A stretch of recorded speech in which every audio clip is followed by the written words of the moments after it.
Today is July 8th, 2024. My name is Rob Carter of Kalamazoo Right to Life. This is Pro-Life Week. Well, the big question is, will he stay or will he go? Referring to Joe Biden. And, after his disastrous debate about a week and a half ago, that's been the big question. Will there be enough politicians and or family members to convince old Joe to get out, or is he going to hunker down and ride that storm out? And I've gone, different directions on my own, predictions, because at first I thought he was going to make it. Then I thought, well, gee, maybe he's not going to make it. And I even kind of figured by maybe today or tomorrow that there might be enough pressure on him to pull out. But I don't think that's going to happen. Maybe by the end of the week or maybe next week we'll know a whole lot more if he's going to stay or if he's going to go. I mean, clearly he needs to be pulled out of this race. Clearly he's not ready to handle he's not ready to handle the presidency now, let alone for the next 4 years. But even though he should withdraw from the race, I really want him to stay. I do, because I think Joe Biden is the weakest candidate or the easiest candidate to defeat. There's somebody else in there who's capable and competent and articulate. That person's going to put a big challenge on Trump.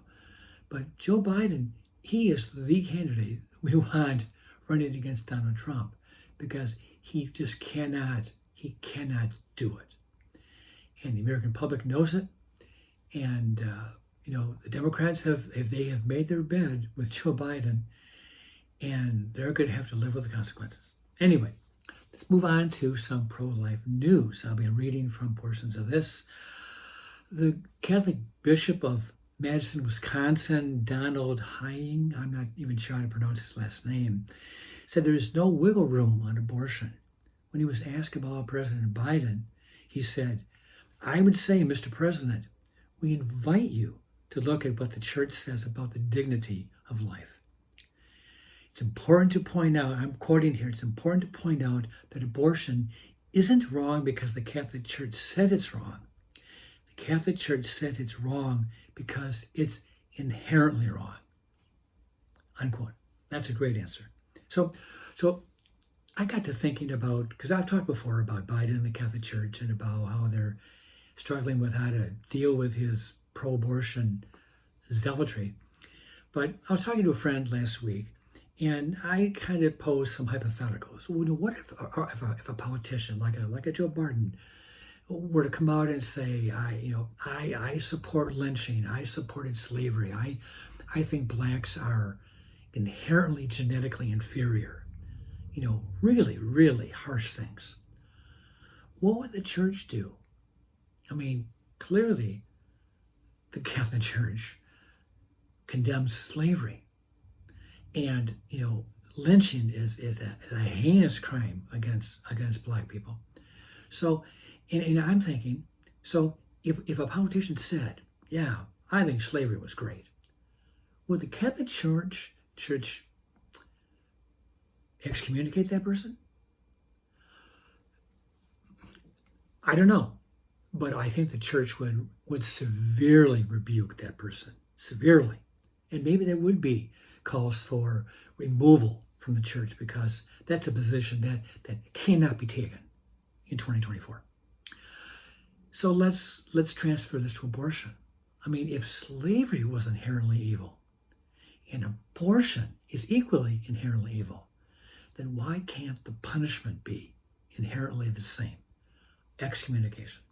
Okay, so that's just my own little 2 cents on what I feel should be done with Joe Biden with his pro-abortion. I do like the word zealotry, because he is a zealot. He's an ideologue on being pro-abortion. Okay, turning the corner, the Republican convention is coming up very quickly. And this is a defining moment for the party of Lincoln. because next week the GOP, the rules, not the rules committee, but the platform committee will begin meeting and they're beginning to hash out the party platform. And there's already been some talk behind closed doors that the Trump campaign people want to water down the pro-life wording in the party platform. And, we really can't have this happen. The Republican Party has been pro-life since the mid-1970s, and it's only gotten stronger. And this is not the time to backpedal and to get weak-kneed. Sure, Dobbs came along, took the issue out of the federal government, gave it back to the states, and we've had some losses in the state level. And the Democrats are making abortion the king, the linchpin, the top campaign issue during the campaign. But is this the time for the Republican Party to cave on the issue and get out and become almost neutral on the issue? Maybe they would say, yeah, we support Dobbs. We believe it's a state issue, but we're not going to make an issue out of it. Well, the Femi Research Council has conducted a survey, and they found out that 66% of GOP voters, we're not talking American voters, we're talking GOP Republican voters, 66% say they want the Republican Party to maintain or even strengthen the pro-life wording on abortion in the Republican Party platform. And that's good. So only 19% wants the GOP to talk less about the issue. And I am fearful that the Trump people maybe putting some pressure on the rank and file party regulars to cave on the wording on the platform. I hope I'm wrong. This is not the time to get weak on this issue. Defending life is still an important issue in the American political landscape. These people need to stay strong. Don't cave into the fearmongers who think that voters will throw you out if you are pro-life. Every voter who might vote against you because you are pro-life, there are other voters who will vote for you for that very reason, that you are pro-life. And they will support you because you're standing on your convictions that you support human life. Okay. The state of Massachusetts has begun through its Department of Public Health they've begun a campaign targeting pregnancy care centers. They've got billboards across the western portion of the state, large letters. The billboard warns, avoid, big words, avoid anti-abortion centers. Quote, they mislead you about your options if you're pregnant, the billboard says. It also instructs pregnant women to get the care you can trust, and it provides a link to the state of Massachusetts, which provides another link to abortion centers across the state.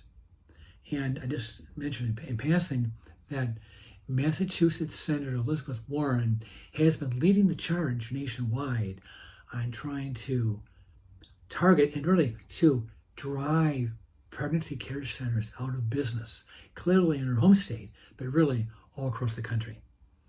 And if this succeeds in her home state, look to see other states try the same tactic. And given how radically pro-abortion our leaders are in Lansing, the governor, the attorney general, secretary of state, I wouldn't be surprised if Governor Whitmer tried to launch something like this here in Michigan.